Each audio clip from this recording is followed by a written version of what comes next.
and welcome back to the Bodyful Minds Podcast. I've been talking a lot about January energy lately, that quiet feeling that things should start making sense again, that routines should feel clearer, that motivation should come back, that you should feel more together.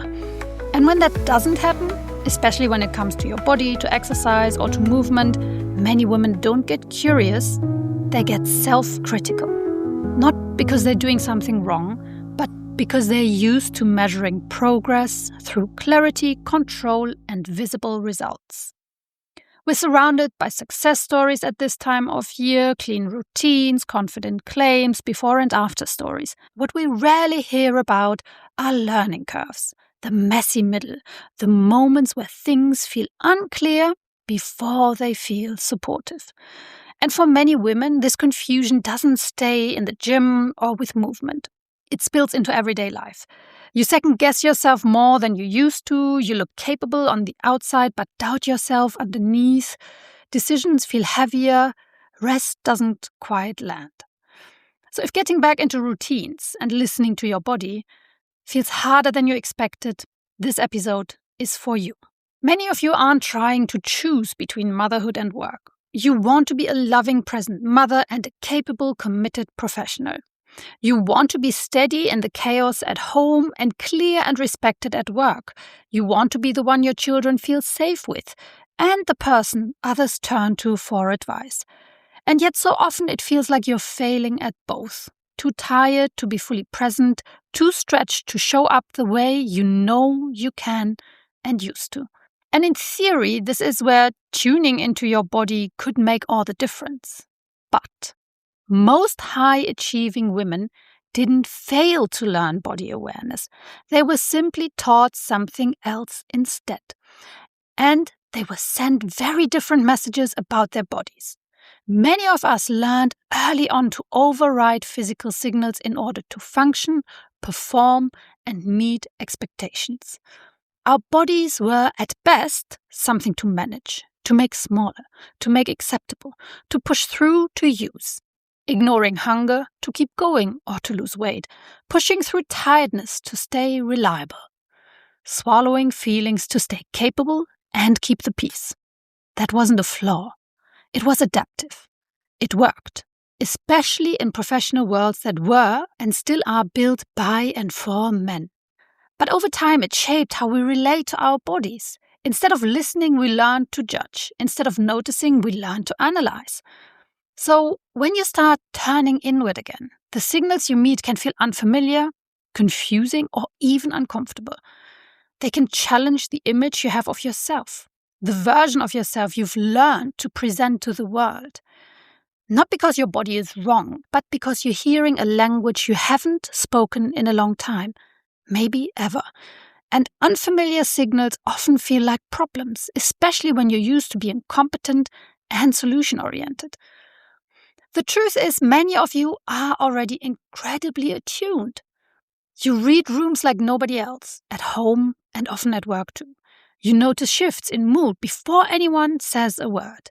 You sense when something is off, even when everything looks fine on the surface. You carry emotional complexity with a lot of grace. And very often you feel quietly responsible for how everyone else is doing, for the atmosphere at home, and sometimes even the emotional tone at work. But you were never taught to apply that same attunement to yourself, to believe that you were and are worthy of the same attention you so naturally give to others. So you learn to use it outwardly, to read others, to anticipate needs, to smooth things over. And body awareness, for many women, isn't about learning something new. It's about finally including yourself in a capacity you already have. When you start tuning into your body more, what often shows up isn't a specific thought. It's something quieter. You've been living by a certain inner logic for a very long time. For many women, it sounds like this. I stay reliable by pushing through. I stay respected by holding it together. I stay safe by not slowing down too much. This way of operating is often learned early. As children, many of us learn to be aware of others before ourselves, to notice moods, to adjust, to keep things running smoothly. That skill carried us far. It helped us do well at school, navigate relationships, build careers, care for families. But it also taught us something quietly, that pausing is risky, that pulling back might let people down, that listening too closely to our own limits could cost us momentum, credibility, or control. So when your body starts asking for something different, more rest, more space, a slower pace, it doesn't feel like useful information. It feels like a threat to everything you've been holding together. Not because you don't trust your body, but because you've been trained over many years to override it in order to keep everything running. What body awareness begins to show very gradually is that this model isn't actually what keeps you steady. It's what slowly drains your energy, your clarity, and your sense of authority. Listening to your body doesn't make you less reliable. It helps you notice earlier, before you're depleted, before you snap, before you have to recover from something that didn't need to escalate. It gives you back choice. And this is where body awareness becomes a shortcut, not an extra task. It helps you set boundaries with more clarity. Not because you've rehearsed the perfect sentence, but because you feel more grounded in what's right for you.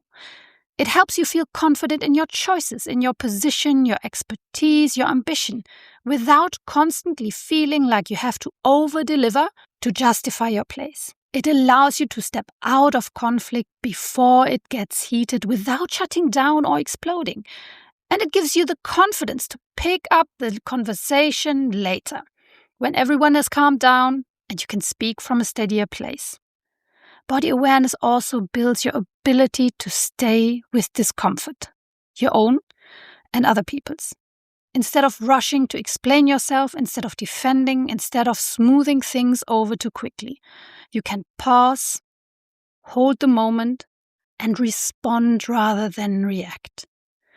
That's what allows you to be a loving present mother who can also be firm, repair after conflict, and model self-respect instead of self-sacrifice. And at work, it's what allows others to experience you as grounded and trustworthy. Someone people turn to for advice. Someone people pay attention to when you speak. Someone whose presence carries weight without force. So the bottom line is this. Reconnecting with your body doesn't require getting it right.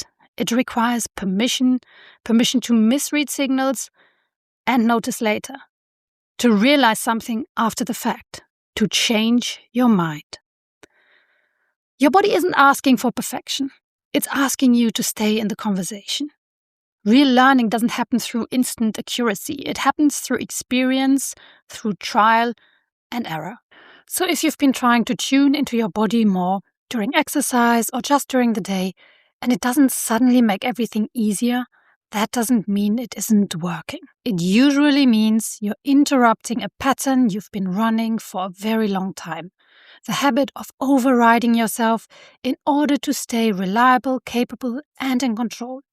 When you stop doing that, even a little, you may notice tiredness more clearly at first, or tension you used to push past, or a need for rest you didn't feel you could afford before. That's not failure. That's awareness returning. And over time, that awareness becomes strength. It's what allows you to recover faster after hard moments, to set boundaries without over-explaining, to step out of conflict before it escalates and return when things have settled. It's what allows you to be a loving, present mother without losing yourself, and a capable, respected professional people listen to. Body awareness isn't about instant success. It's about accessing the steadiness and authority that have been there all along, once you stop running without them. So if this episode resonated, here's a gentle invitation. Notice this week where you override yourself. Not to fix it, not to judge it, just to notice.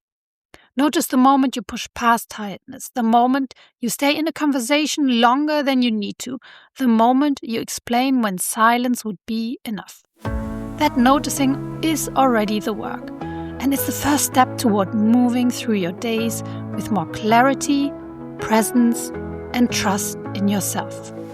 Until next time, more you, less noise.